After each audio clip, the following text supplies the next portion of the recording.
eu gostaria já de perguntar para vocês quais cidades que vocês atendem no Brasil com maior número de usuários, acho que focado nessa questão do coronavírus, né? Porque o Colab deve atender um monte de cidade, mas que está fazendo participação para o coronavírus. E vocês sempre citam o exemplo de Caruaru, eu queria saber por quê, é um case de sucesso, queria que vocês falassem um pouco. Tá, em relação bom, vocês sabem que o Brasil é um país gigante, né, com população de mais de 200 milhões de habitantes, e ainda é um grande desafio a gente ter uma capilarização no país inteiro. Mas o Colab, através do Brasil Sem Corona, está presente em mais de 1.100 municípios do país. Olha. E dessa história toda, obviamente que esses usuários e essas participações se concentram em alguns municípios. Então a gente tem, por exemplo, assim, a lista dos top 5 com o maior número de usuários e participações. A gente tem Teresina, Caruaru, no interior de Pernambuco, Rio de Janeiro, Santo André e São Paulo, né? São as 5 cidades que ficam ali no topo da lista com o maior número de usuários e de participações. Então, quando você olha para o Brasil como um todo, o número total de usuários, né, que ficam ali em torno de 21, 22 mil usuários com mais de 100 mil participações, parece pequeno, mas quando a gente vai olhar isso de maneira localizada para essas cidades que representam o maior número de participações, é um dado super importante. Uhum. Até para explicar para vocês como funciona. Qualquer cidadão de qualquer cidade do país, ele pode entrar agora, tanto loja de Android quanto de iPhone, ele entra lá, procura por Colab, baixou o aplicativo, e a gente já tem centenas de milhares de usuários pelo país inteiro. Ele baixou o aplicativo, vai criar o usuário ali, vai fazer o login dele tranquilo, e logo em cima tem o Colab, ele parece uma rede social normal ali, dessas que a gente está acostumado. Então logo em cima você vai ver um questionário, que é um questionário sindrômico, que ele pergunta como é que você está se sentindo.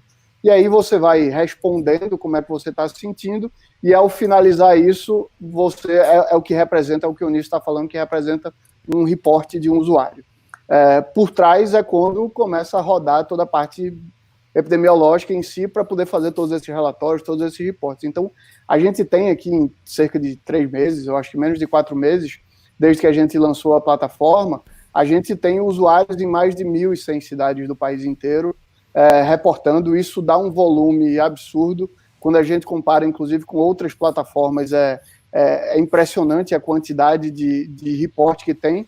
E aí eu acho que o Onísio pode explicar bem legal como é o conceito de vigilância participativa, que é o que diferencia e o que traz dados. Assim, esses são dados que ninguém tem. Esse é o dado que mesmo o Ministério da Saúde, as secretarias municipais, eles não têm por uma coisa simples.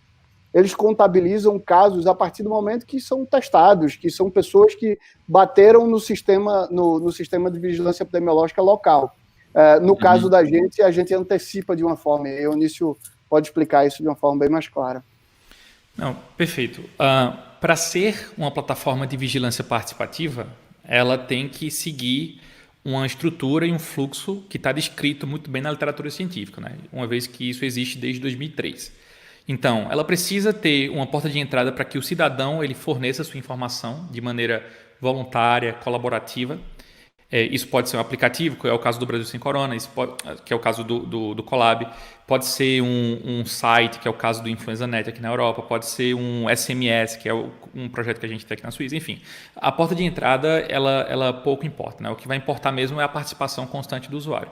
Então, o usuário ele passa por um fluxo de perguntas, começando se ele tem ou não algum sintoma, porque a informação do saudável é muito importante também, para a gente entender os cálculos de prevalência e incidência da doença naquela região.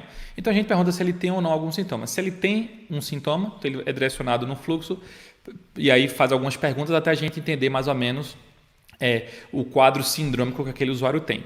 É importante frisar que a vigilância participativa ela não é um autodiagnóstico. Então, o usuário ele não tem essa devolutiva ao final da participação.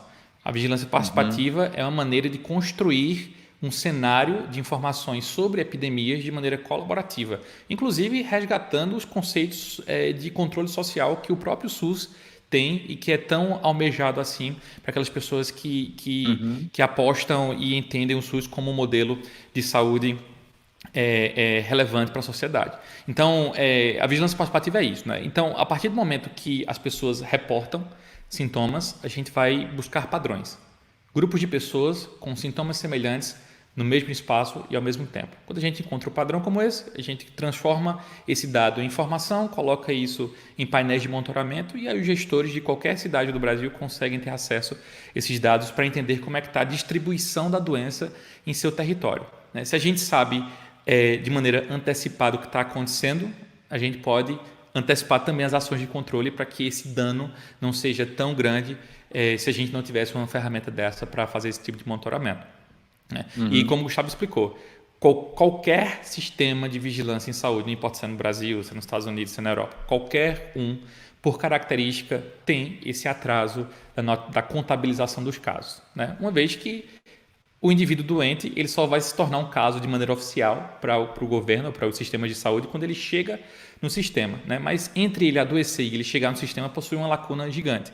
E muitas vezes essa lacuna é a responsável por incrementar o número de subnotificações. Com a vigilância participativa, isso é uma maneira de resgatar parte daqueles casos que nunca iriam chegar lá nos sistemas para serem contabilizados.